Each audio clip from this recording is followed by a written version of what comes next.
ole voi na hian ling road kan lai na ten dik turin sai pum khuwa kan kala tuna hian kan en zo to a kan ho konga hian tuirial hydel project chu tu nai maya kan prime minister in ahun ta kha ani a chu rala tangin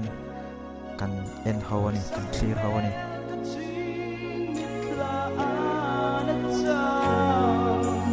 sakruang katon mga atang hey tuna kan muang hian tuirial hydel project pan na hi akong hi athalu tuklova amai ro chu thok tu le lai siam tu company te hian kha tokin an siam thade oreng ani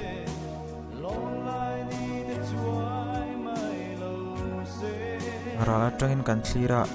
tuirial hydel project le a chevela hian sai pum sai phai kan ti ang chi te oma hem pia lama kan kalzel chuan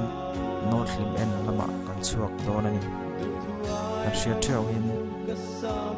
north lim en chu pak nuam de om na hun kha ni a hey kan selfie vel me kan ni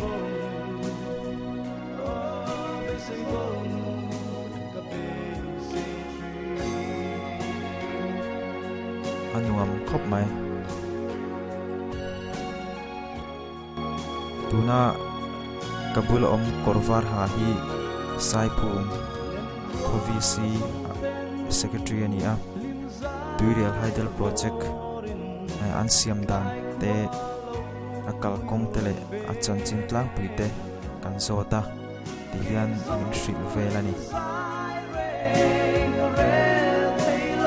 voina tan chuan kha song khani te mai se bye bye photo le